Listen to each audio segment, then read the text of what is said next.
What's up, y'all? That is a tune called Musical Priest.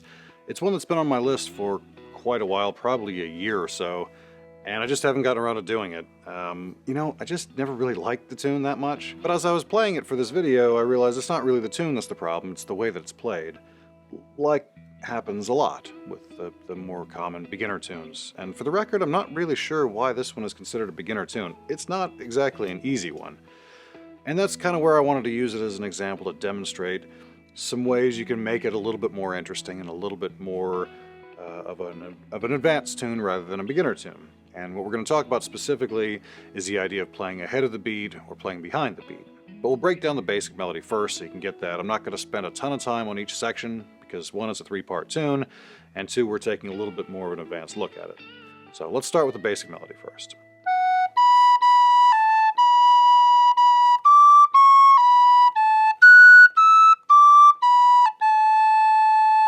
That's the first section. Now the nice thing about this tune, it is three parts, but a lot of it is repetitive. It's sort of a three-part short reel where each section repeats, so hopefully that'll save you a little bit of time. Here's the rest of the A part.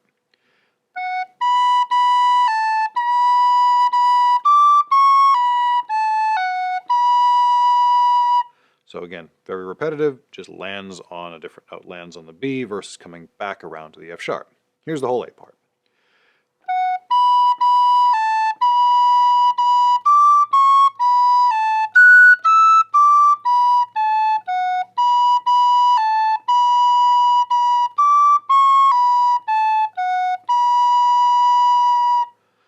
B part jumps all the way up to the top octave ultimately.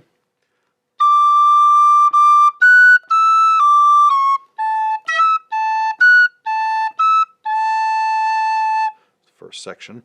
Let's get that arpeggio thing, which that's where your octave jumping exercises is going to come in handy and making sure that you've got that locked down. Here's the second half of the A part.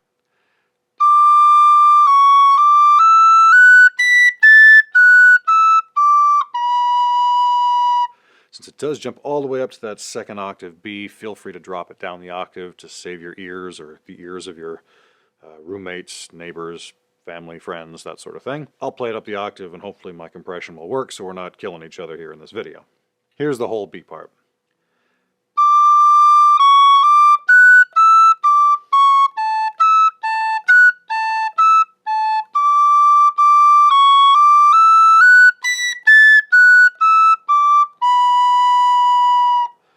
Now the C part, unfortunately, spends a lot of time in that upper octave. It's got a very strong lower octave B to upper octave B jump. Again, your octave jumping exercise is going to be your friend here. So here's the C part.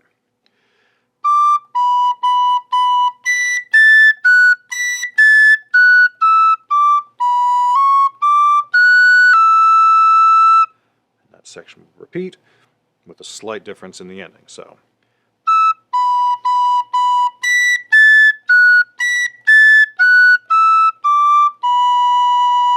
like all the parts, this one finishes on the B, as opposed to doing that sort of turn to get back around.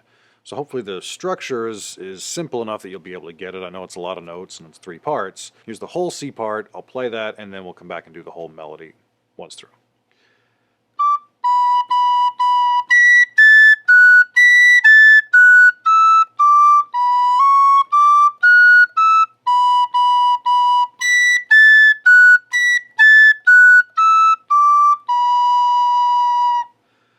Now I'll play the whole melody, A, A, B, B, C, C, again, keeping in mind that each part is short, so it's sort of a repeat.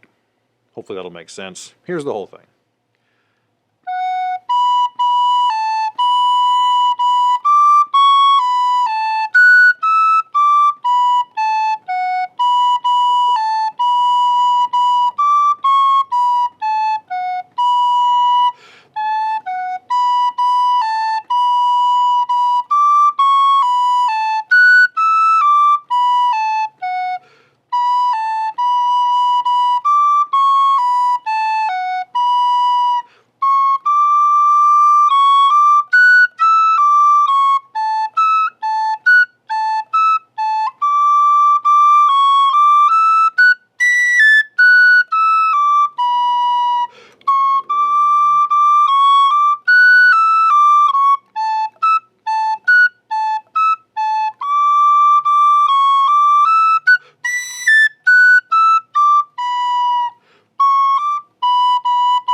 Hopefully you made it through all that.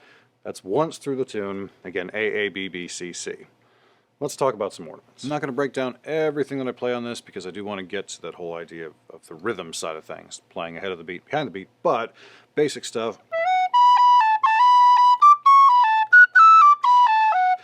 The slide into that F sharp. And then if you can accompany that with a cut to start it off, that little trilly type of thing I do, I've mentioned that a few times. Any chance you go from A to B, I like to throw that in there. Could just do a slide though.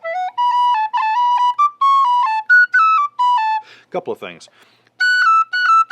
That sort of earthquakey ornament where you're tapping the bottom finger, knocking the top finger off. Or works in those two spots. That's where I tend to do it a lot anyway.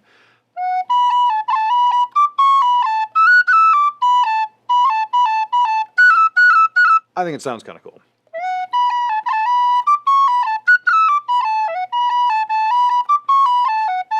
Now, playing behind the beat. If the beat were, that's my handy dandy metronome app that we're going to use for purposes of this demonstration. Now, if we were playing directly on the beat, for that phrase anyway, here's what it would sound like.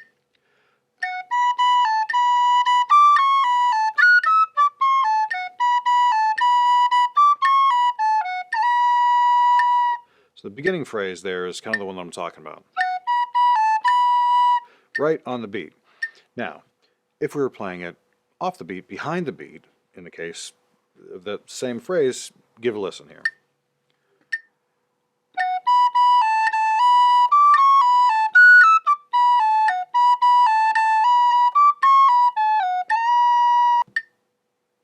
Yeah.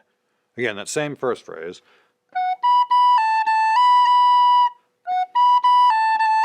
So you're basically just dragging that beat out a little bit and just hanging on it a little bit to stretch it out. You can do that same little trill there, you can do a slide.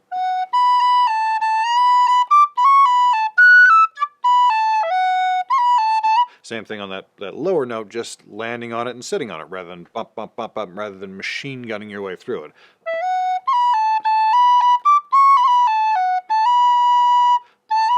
Dragging those grace notes out just a little bit longer than you would ordinarily has the effect of kind of playing behind the beat like that and stretching out the phrases a little bit.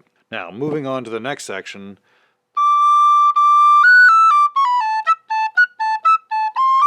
You can do triplets there. There's a common phrase that I think a lot of fiddle players would do.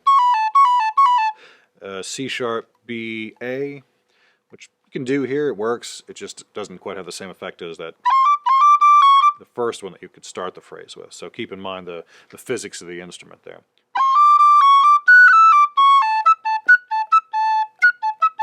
That phrase there, that sort of arpeggio thing, you can play it either very staccato with using a lot of tonguing, which has the effect of making it feel very much on the beat, or again, you can stretch it out a little bit. And using your kind of elongated grace notes to elongate the phrase a little bit. Back into the phrase again with the triplet.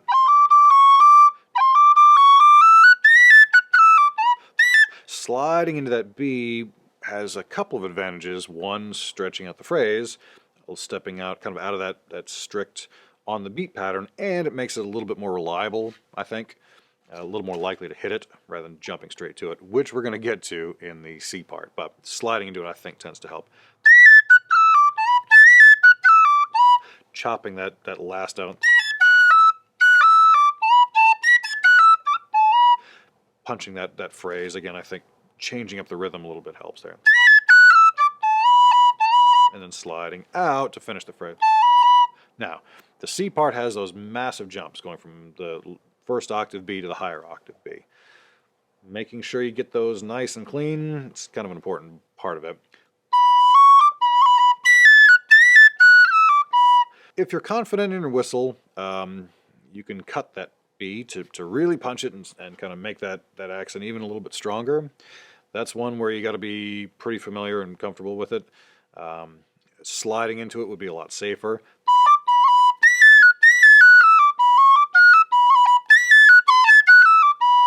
So yeah, I just cracked it right there. It's not 100% any way you do it, but... And then the turn on that phrase, forcing an extra grace note there with that sort of crossing noise. Cool little punching effect too. Have some fun with it, mess around with the rhythm a bit. That's my biggest advice, because this one is one that does tend to get very machine gunny and as a result kind of beat to death. So it's been relegated to the pile of beginner tunes that are quickly forgotten about, which is unfortunate because there's some cool stuff to this. There's some cool moves to this tune. Play it in a way that I would say represents those well. Hopefully that's of value. I'll see y'all in the next one. Cheers.